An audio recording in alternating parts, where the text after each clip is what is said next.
Hello friends, welcome back to study कर। मैं हूं आपका दोस्त प्रभाकर। तो दोस्तों, आज हम एक बहुत ही महत्वपूर्ण मुद्दे को डिस्कस करेंगे और ये मुद्दा है तलाक ए हसन। तो आज हम जानेंगे कि ये तलाक ए हसन क्या है और ये चर्चा में क्यों है। तो दोस्तों, बीते कुछ दिनों से तलाक ए हसन का जो मुद्दा है वो काफी चर्चा में रहा है। 17 जून को सुप्रीम कोर्ट के 5 जजों की बेंच ने तलाक ए हसन पर जो एक पिटीशन दायर की गई थी उस पर सुनवाई की है और इसकी जो अगली सुनवाई है वो 11 जुलाई को होने वाली है। इसके बाद एक और मामला सामने आया है। ये मामला सामने आया है दिल्ली हाई कोर्ट के सामने। तो दोस्तों, दिल्ली हाई कोर्ट में भी तलाक ए हसन के खिलाफ एक महिला की याचिका पर सुनवाई की गई है और इसके तहत जस्टिस दिनेश कुमार शर्मा ने दिल्ली पुलिस के साथ साथ उस मुस्लिम व्यक्ति से भी जवाब मांगा है जिसकी पत्नी ने तलाक ए हसन के नोटिस को चुनौती देते हुए कोर्ट का दरवाजा खटखटाया है। तो दोस्तों, अब हमें जानना जरूरी हो जाता है कि इस पिटीशन में क्या है और ये तलाक ए हसन क्या है। तो ये दोनों चीजें जो हैं वो हमारे जानने के लिए बहुत ही जरूरी हैं। तो चलिए सबसे पहले ये जानते हैं कि इस पिटीशन में आखिर क्या है। ये जो पिटीशन दायर की गई है, इस पिटीशन में क्या कहा गया है। तो दोस्तों, what is said in the petition. तो वेरी इंपॉर्टेंट पॉइंट होगा कि इस पिटीशन में आखिर क्या कहा गया है। तो दोस्तों, इस पिटीशन में यह कहा गया है कि जो तलाक ए हसन की जो प्रोसेस है, यानी प्रोसेस ऑफ तलाक ए हसन है, ये अनकॉन्स्टिट्यूशनल है। ये वेरी इंपॉर्टेंट बात कही गई है। यानी जो पिटीशन दायर की गई है उसमें यह कहा गया है कि जो तलाक ए हसन की जो पूरी प्रोसेस है ये पूरी तरह से अनकॉन्स्टिट्यूशनल है, यानी असंवैधानिक है। यह कानून का दुरुपयोग है, यानी ये एब्यूज है लॉ का, यानी कानून का एक प्रकार से इस तलाक ए हसन में दुरुपयोग किया जाता है। साथ ही मुस्लिम महिलाओं के जो अधिकार हैं उनका भी उल्लंघन है, यानी जो मुस्लिम वुमेन्स हैं उनके जो राइट्स हैं उनका वायलेशन है। इसके अलावा दोस्तों, महिला ने याचिका में पति और ससुराल वालों पर दहेज उत्पीड़न का भी आरोप लगाया है इस पिटीशन में। और इसमें बताया गया है कि जो महिला है उसकी शादी साल 2020 में की गई थी। ठीक है, तो ये है पिटीशन और पिटीशन में जो मुख्य बातें कही गई हैं वो बहुत इंपॉर्टेंट है, उनको जानना जरूरी है कि ये तलाक ए हसन जो है ये अनकॉन्स्टिट्यूशनल बताया गया है और इसको कानून का दुरुपयोग बताया गया है और इसके अलावा जो मुस्लिम महिलाएं हैं उनके जो राइट्स हैं उनका वायलेशन बताया गया है।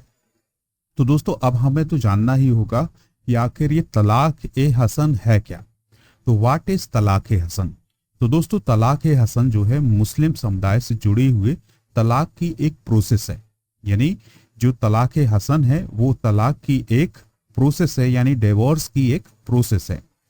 इसमें पति जो है वो अपनी पत्नी को एक बार तलाक बोलता है, ठीक है, फिर इसके बाद 1 महीने बाद यानी आफ्टर 1 मंथ के बाद वो फिर से एक बार सेकेंड टाइम जो है वो फिर उसको तलाक बोलता है और फिर इसके बाद फिर 1 मंथ बाद फिर से वो तलाक बोलता है। तो ये जो पूरी प्रोसेस होती है इसे ही तलाक ए हसन बोला जाता है। तो दोस्तों, जब ये की जो प्रोसेस होती है इस दौरान उन लोगों की शादी टूटती नहीं है। अगर इन दोनों में यानी पति पत्नी में सुलह हो जाती है तो ठीक है, अगर सुलह नहीं होती है तो पति जो है वो 3 माह के बाद तलाक जब लास्ट बार बोलेगा तो फिर उसे तलाक माना जाएगा। तो दोस्तों, बीते कई सालों में इसके खिलाफ याचिकाएं दायर की जा चुकी हैं। ठीक है दोस्तों, तो ये है तलाक ए हसन। आशा करते हैं कि आप समझ गए होंगे। दोस्तों, तलाक ए हसन जो है वो 3 तलाक से किस प्रकार से अलग है, चलिए इसको भी समझ लेते हैं। तो साल 2017 में जो ट्रिपल तलाक था, यानी तलाक ए बिद्दत था, उसको सायरा बानो और भारत संघ का जो मामला था उसमें सुप्रीम कोर्ट ने इसे असंवैधानिक घोषित किया था। यानी ट्रिपल तलाक जो था उसको असंवैधानिक घोषित कर दिया था। इसमें पुरुष जो था वो एक बार में 3 बार बोलता था और शादी खत्म हो जाती थी। लेकिन तलाक ए हसन में क्या होता है, टाइम होता है और फिर बीच में अगर शादी मतलब रजामंदी हो जाती है तो वो ठीक है और नहीं होती है तो फिर उस शादी को खत्म किया जाता है। तो अब ये जो है, ये जो मामला है तलाक ए हसन का, ये ट्रिपल तलाक से अलग है। इसलिए दोस्तों उस ट्रिपल तलाक के साथ इसको खत्म नहीं किया गया या असंवैधानिक नहीं माना गया, लेकिन अब जो मुद्दा उठ रहा है कि ये तलाक ए हसन की जो प्रोसेस है इसको भी असंवैधानिक घोषित किया जाए। इस प्रकार की जो पिटीशन है वो कई सालों से लगती आ रही हैं।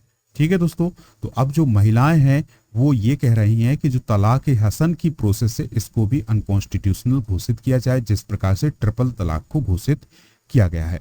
तो दोस्तों आशा करते हैं कि ये बात आपको समझ में आ गई होगी। तो अगर आपको दोस्तों ये लेक्चर पसंद आया है तो आप चैनल को सब्सक्राइब कर लें, बेल आइकन जरूर दबा लें, जिससे आपको समय पर और सबसे पहले नोटिफिकेशन मिल सके। जय हिंद, वंदे मातरम।